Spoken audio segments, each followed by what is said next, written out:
ताईंना काल फोन केला, ताई लगेच आल्या प्लॉटवर आमच्या. त्यांनी आमची समस्या सगळी समजून घेतली आणि त्यांनी तीच आज इथं मांडली, म्हणून आज आम्हाला न्याय मिळतोय. त्यांचे मी परमानापासून खूप धन्यवाद आणि आभार मानते. काय झालेलं आहे सांगा. आपण 13 अकरा लागवड केलेली आहे. फ्लावर 107 नंबर टोकेतक 107 नंबर व्हरायटी आहे. त्या साहेबांना 29/11 फॉलोअप घेतोय की बाबा या काय झाले प्रॉब्लेम, सांगतो हे मारा ते मारा.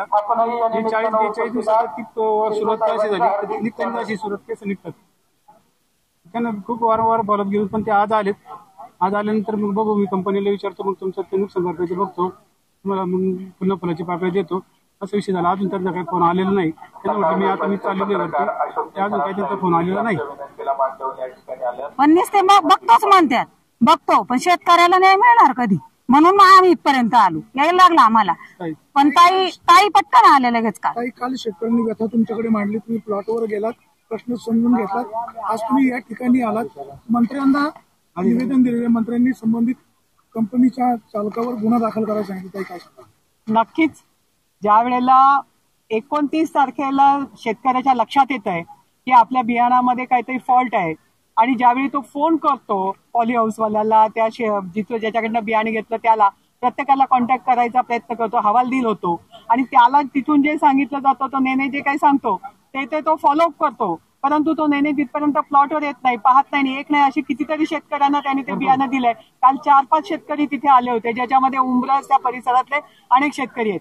परंतु या ठिकाणी हा बाजारात माल गेला तर विकला तर जाणार नाही, पण विकला गेलाच, चुकून हॉटेलवाल्यांनी कोणी घेतला तर त्याच्यापासून जर काही घडलं किंवा एखाद्याच्या जीविताला धोका झाला तर त्याला जबाबदार कोण. त्यामुळे हे जे अशा पद्धतीने गेली 4 वर्ष ही कंपनी, याचा मालक अहमदाबादमध्ये बसतोय, तो मालक या ठिकाणी गेली 10 दिवसात 11 दिवसात त्यांनी त्यांच्या खालच्या यंत्रणेने एकदाही शेतकऱ्याकडे येऊन पाहणी केली नाही, विचारपूस केली नाही. अशा पद्धतीने होणारी शेतकऱ्यांची पिळवणूक, फसवणूक याला न्याय मिळाला पाहिजे, म्हणून आज आपण या ठिकाणी कृषी मंत्री माणिकराव कोकाटे यांच्या निदर्शनास आणून दिलं. त्यांनी ताबडतोब अधिकाऱ्यांना आदेश दिलेत, प्रशासनाला सुद्धा, पोलीस प्रशासनाला सांगितलंय की कृषी अधिकारी, पोलीस प्रशासन ताबडतोब तो मालक कोण आहे, ते नेमकं काय आहे ते तपासून घ्या आणि त्याच्यावर गुन्हा दाखल करा.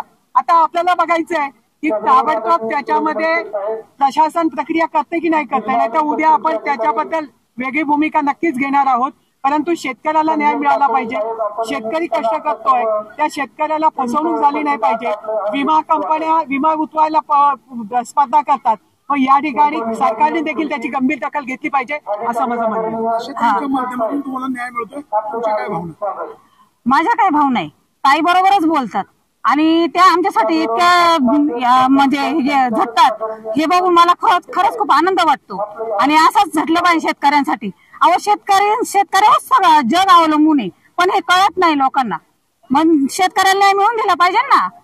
कंपनीवाले म्हणतात याचा हवामानाचा प्रॉब्लेम आहे, याचा प्रॉब्लेम आहे, पण हवामानाचा प्रॉब्लेम आहे, मग तुम्ही ती व्हरायटी पुढे पाठवायची होती, ती सांगायचं होतं त्या महिन्यामध्ये ती व्हरायटी देऊ नका शेतकऱ्यांना, त्यांचं नुकसान होईल. आज आमचं लाखो रुपयाचं नुकसान झाले, ते भरून कोण देणार आहे सांगा बरं. आम्हाला काही वाटत नाही का आम्हाला दिवसभर कष्ट करावे लागतात, घाम गाळावे लागतात, त्याच्याबद्दल आम्हाला आमच्या जीवाला किती वाईट वाटतं हे आम्हाला माहिती आहे.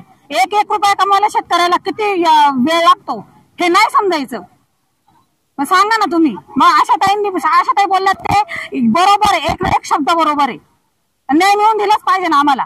आणि याच्यात एकच नाही, मी अनेक शेतकरी आहेत त्यांच्या तक्रारी करत नव्हत्या, पण मी वारंवार त्याला फॉलोअप 11 दिवस झाल्यानंतर पण तो आला नाही. नंतर नाही आला आणि मला मी काल सुरुवात केली, मी मार्केटला पण गेलो घेऊन, तेवढ्याच ठिकाणी किती काढले बघ ते याच्यात नसताना पण ते नेले मार्केटला. नको तो येत नाही, आपल्याला काहीतरी त्याच्यातलं 2 रुपये मिळाले. शेतकऱ्याला वाटतं ना कुठंतरी 2 रुपये भेटले पाहिजे, वायाला नाही गेलं पाहिजे. मार्केटला नेलं कपडा आखा खराब ना, इतका खराब म्हणजे विचारची सोय त्याची नाही.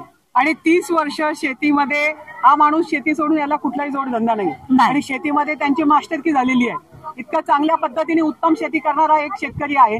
एका उत्तम शेतकऱ्याला ज्यावेळी अशा पद्धतीचे फटके बसतात त्यावेळेला दुसरा कोणी तरुण MSc ऍग्री करणारा किंवा त्याच्या कुटुंबातला सुद्धा धजावेल का की बाबा आजही या काळात सुद्धा फसवणूक होतीये, तर असे नवीन शेतकरी तयार होणारे होतील का, त्यांची मानसिकता ढासळेल याचाही विचार शासनाने केला पाहिजे.